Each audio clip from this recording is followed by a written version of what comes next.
Hey y'all, this is Sheila with Designs by Babymoon. Let me show you the process to add lettering and stitch out these fun quatrefoil ornaments. They're from designsbybabymoon.com, so grab your file and let's get started. Hi, okay, we're over here in my Embrilliance screen, and one of the things that I want to do is I want to show you how to take an ornament design like this Quatrefoil Name Appliqué ornament and add your lettering to it. So I have a blank frame on here, and we're working in Janome files. And so let me get my Janome hoop on here. That's the 140 by 140 hoop. Okay, I've got that on the screen, and now I need to open my file up, and I'm going to grab, I got to find it in here. So I'm going to search for Quatrefoil. There we go. There's the Quatrefoil ornament. This is the file set, and you can see there's the blank ornaments, the Monogram Appliqué ornament, that's the one that has a circle, and then the Name Appliqué, that's the one that has the little oval, and that's the one I want. So I'm going to grab the JEF version for my Janome machine. If you're using a different brand of embroidery machine, you'll want to grab the file size for that, or you could use the DST, which is a universal file format. It just doesn't carry the color, the specific color name information. On an applique design or any design like this, it's basically in the hoop design, the colors actually don't matter. They just tell your embroidery machine to stop so that you could change the colors. But when I actually get this ornament over to my embroidery machine, you'll see that I actually don't change the colors. I just want, I'm going to think about the colors that I'm going to use, and I'm going to use my colors that way. But I'm not necessarily going to change the colors unless I pick something different in the middle. So let's grab this name ornament right here. I'm going to get the JEF file version that pops up here on my screen, and I'm super happy with that. And I need to add some lettering to it. So let's look at this design first and see what the parts are. So there's a placement stitch first. This is what you stitch straight on your stabilizer so that you know where to put your embroidery vinyl on the top of the hoop. The next thing that's going to happen is it's going to stitch a placement line on top of the embroidery vinyl so you know where to put that applique material that you want to use for that little name area. So it's a little oval. It'll stitch a placement line there. After this is done, then you put your applique material on top. Then we're going to run another stitch right on that same area, and this will tack down your applique name material. Okay. After this step is done, you're going to trim around this applique area, and that will make it so that just that little oval is covered with your applique. You just trim really closely to the stitching, and I'll do a video to show you how to actually do that. It's not hard at all. You just trim around it. I use embroidery applique scissors that are double curved so they get down in your hoop nicely. It's super easy, especially when you're using a good quality vinyl that is just, you just trim it. And then after that, you run the satin finishing for that area. So that's in this file. And that's a little border that kind of looks like chains or ropes. I love the texture of satin stitching that you can do. And so I put this one as a rope. It's just a little bit elegant, just a little extra touch of something. In the design, as it comes to you, the next step in the file is actually the outline stitch, which secures the backing onto the back of your hoop. And we're going to add lettering. So we actually want our lettering to stitch before this because we don't want the back side of the lettering to show through all the way to the back of the ornament. We want that to be smooth and clean. So we're actually going to put our lettering in and then scoot it up before this step. After this step, there's a little placement circle so that you know where to punch a hole. You could skip this step if you want to. I just put it there for people that haven't ever done this before, and they're like, what do I punch a hole? This is where you're going to punch your hole, and put your grommet if you want to, or just punch the hole so you can hang a ribbon or a loop of some sort so you can get that onto your Christmas tree or use it as a gift tag, whatever. Okay, so let's add lettering to this. So in Embrilliance, I'm just in the regular version of Embrilliance right now. I'm going to add my lettering, and so I've got this A at the top of my screen. It says create a lettering design. That's exactly what we want to do. So when I click that, I get ABC up on my screen, and down here on the bottom right side of my screen, I have a window that that's my lettering tool. I can pick a different font, and you can see I have lots of fonts in here. A bunch of them are Embrilliance fonts because I love the simplicity of using the native BX fonts from Embrilliance because that makes it easy to manipulate and to do cool things with in my designs. And so I got a new computer, and so I decided on this computer I'm not going to bring in the hundreds of fonts that I have on my main PC. On my laptop, I just want the ones that I use all the time so I can, show how to use them. I just made a font or updated a font that I've had for years, and so let's bring that font in. That's the Satin Farmhouse font, and I just love it. I love the way it looks. I love the way it works. It's a scalable font too. So when you have the BX file, you just drop that into your Embrilliance program. It adds it as one of your fonts on your font list or your alphabet list when you click that ABC at the top. And you can just add it to whatever. So over here, you can see it's the DBB Satin Farmhouse. That's the one I picked. And I'm going to put some lettering in it. So I'm going to put Martin in it. That's my dad's last name. Make him an ornament. And I am going to see how I can grab the corner of that and adjust the font. That is the power of an Embrilliance BX font. So I digitized this in Embrilliance Stitch Artist. I just redid it completely from scratch because I'd learned some things and they finally started making sense in my brain. And so I just redigitized it, and I'm going to kind of get it in here. I want to scoot my letters a little closer together. Okay, so you can see how when I move the spacing on the letters, it kind of changes that. I can kind of scoot them around in here. M's are always hard because M is such a big fat letter. So I'm going to manipulate these just a little bit more just to get them looking exactly the way I want them to in here. And also, this is an all capital font, so there's no lowercase letters, and all capital letters tend to be a little squirrely because they don't always sit together neatly. And so I'm going to manipulate them just a bit just to make sure they're all looking nicely next to each other. So I just moved them around in there, and now I can click this whole thing and scoot it right to the center of that design. All right, let's look over here at the object window at the top right side of the screen, and I've got two designs. You can see because I've got number 1, which has lots of parts, 1, 1, 1, 2, 1, 3, 1, 4, 1, 5, and 1, 6. And then I have the new design for the lettering that is design number 2. I want design number 2 to actually stitch before that backing piece or the finishing stitch, right? So I need to take design number 2, and I'm clicking it with my finger on my trackpad, and I'm scooting it up and dropping it right between the finishing stitch for my satin outline of that name applique place. And then there's my lettering. And then the next thing that'll stitch out is the outline and that little placement circle for the grommet.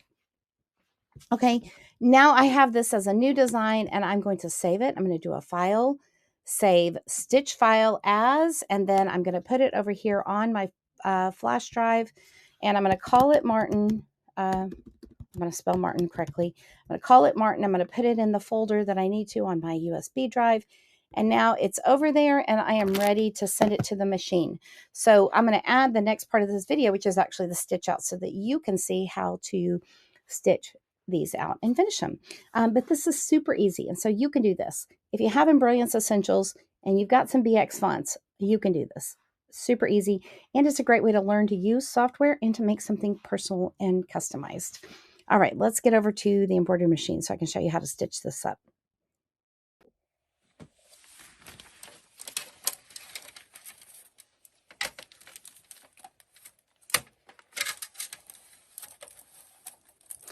Okay, so over here at the embroidery machine, you're going to need to hoop some firm tearaway stabilizer, and you really want to make sure it's tight in the hoop. When you're doing any kind of embroidery, the stabilizer needs to be taut or tight in the hoop, and you can do that by tapping on it like I did with my fingers. So also on this design, the first couple of layers of thread that stitch out, it doesn't really matter what color of thread you use.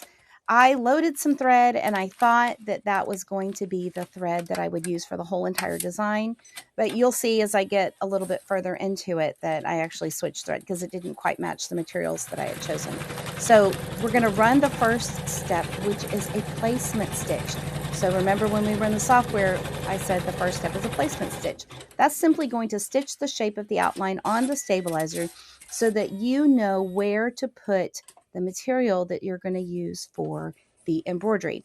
Now, I'm going to use vinyl for this. So the vinyl that I get is vinyl from mypunkbroidery.com, and this vinyl is tested for machine embroidery. You can get vinyl at other places. It's basically upholstery vinyl or vinyl that you would use for making bags, but it works well for embroidery. Like, it doesn't buckle or ripple or be weird. It's got a nice mesh bag. It's got a nice thickness and heft to it, so it works really great. So I've stitched that placement stitch for the applique name area, and then I'm grabbing a scrap of the vinyl that I wanted to use for that name area. So that little oval, I just cut a chunk that was slightly bigger than the placement line, and now I'm going to run the tack down line that covers that first placement stitch. The tack down goes in the same place, and it's a double run usually to hold it down really well. And then, see, I'm checking my thread right there because I'm like, yeah, that's not the color I want to use for the rest of this design. So I'm going to switch my thread real quick to a color that had a little bit more contrast with that dark gold.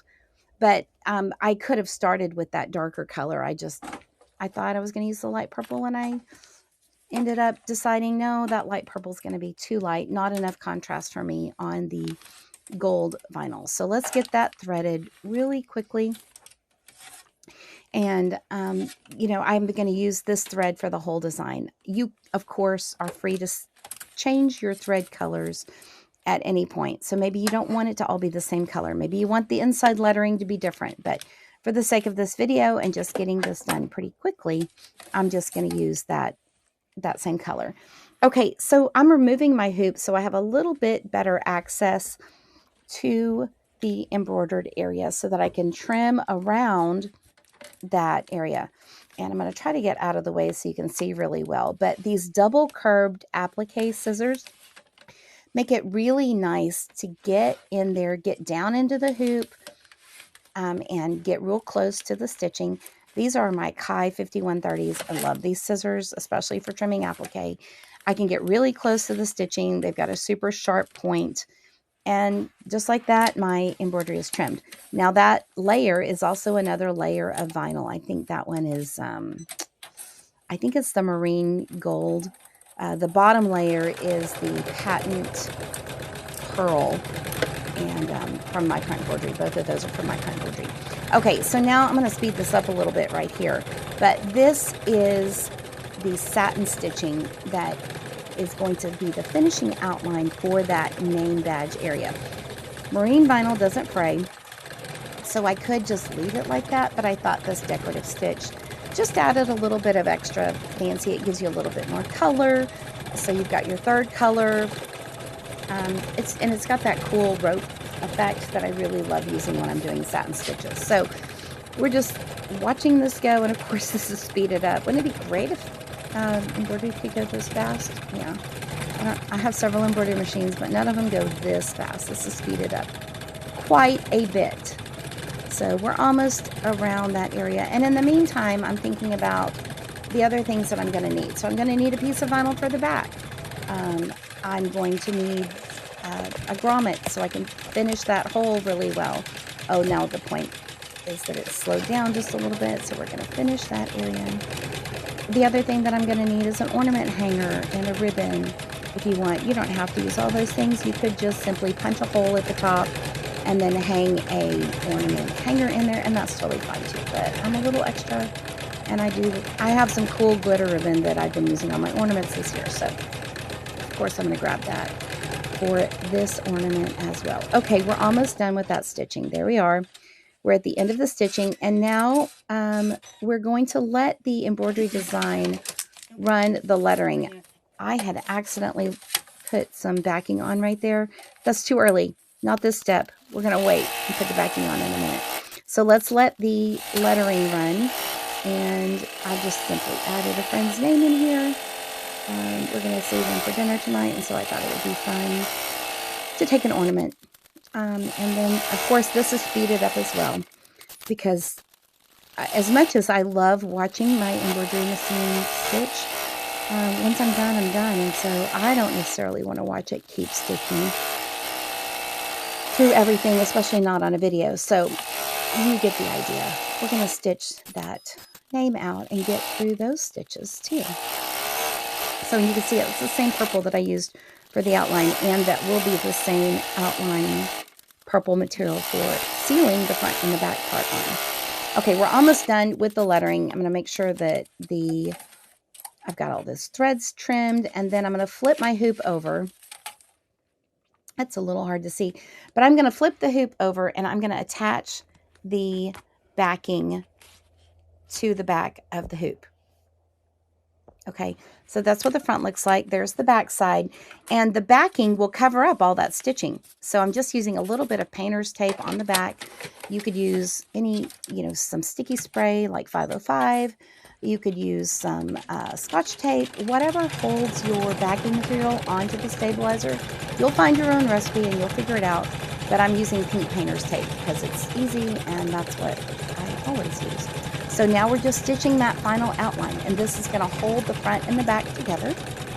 It's just a nice, simple, straight stitch. It's actually a bean stitch, so it's kind of a triple stitch. So it's a strong, sturdy stitch, but it has just a little bit of a just enough decorativeness to make it really nice. And then here's that place where we're going to let it stitch a placement, so we know where to punch a hole. And you may already know where to punch a hole, but so you could skip that step if you wanted to. But I'm going to put it there, let it stitch out, and now our design is completely done on the embroidery machine. All right, so everything's done. I need to trim those threads and get it out of the hoop and get it all trimmed up. So let's do that real quick. I do like to trim my threads as I go so I don't have a big mess at the end. So all I have to trim right now are those little threads from those last two steps. Okay, now I can take it out of my hoop, and some people like to tear their stabilizer away. Right now, I don't mind having the stabilizer at the edge because my vinyl is a light color, my stabilizer is a light color, and the backing is a light color. So it's not going to matter that you see the edge of my stabilizer at the sides. Some people do want to match their stabilizer to the side of the vinyl, and you could use a darker stabilizer. Cutaway and tearaway both come in white and black, and sometimes you can find it in, I know Polymesh for sure comes in a neutral color that you could use as well. But once that's all done, your ornament is cut out, you can use a tool like a crocodile to punch a nice hole right there where that placement stitch is. And I also use the crocodile on the eyelet setting to set my eyelet or my little grommet in. These are two-piece grommets, so there's a front side and a back side. And I simply insert them into the hole and squish them in, and then I use the crocodile and switch it over to the eyelet setting at the front part of the crocodile, and I give it a good squeeze. And if it doesn't squeeze well one way, then I put it back on and squeeze it from the other side. Just enough so that that grommet is nice and secure in that hole. And once that's done, I'm going to put my grommets away so I don't spill them all over the place. But then I can put my hanger in and then get my bow on this ornament. Now you can do this. You don't have to do it like this. This is just one way to do it. Some people like to thread the ribbon through the grommet, and that's totally fine. Right here, I'm putting the hanger through the ornament, and then I'm going to tie my bow to the hanger so that it's not quite as thick trying to get through that hole. There's no wrong way to do it. You don't have to use a bow. You could just use a cord through the hole, and then that'll be nice and easy also. So just, do what works for you, do what you like, and just try something. It doesn't have to be glitter ribbon either. I just happen to have a lot of that, and we're using that for wrapping our presents right now. So the glitter ribbon is out, and so the glitter ribbon is what I'm using. Now, you do want to be sure that if you're using anything glittery by your embroidery machine like this, that you keep your area tidy. So if the glitter falls off the ribbon or the vinyl, I'm not going to put it right down by the bobbin or needle area of my machine because I don't want any of that down in there. So keep things tidy, keep things clean. This has a little wire in it, this ribbon does, and so I can manipulate the ribbon until it looks just like how I want it. So it takes a little bit of fiddling with just to get it just right. I've got to trim those tails, and that bow might be a little bit big right now, but overall, I'm pretty happy with it. Here are a couple more variations from this fun file set. This is another of the Quatrefoil Name Appliqué version, and then there is a Monogram Appliqué version. The monogram is just a circle and you can use a single letter or initial or a traditional 2 or 3 letter monogram shape in that area. Of course I included a blank version, so you have the tack down stitches, lay down your material, run the lettering, and then cover the back side and run the final outline. Super easy. Get this file set at Designs by Babymoon and be sure to like this video and check out more tutorials from Designs by Babymoon today.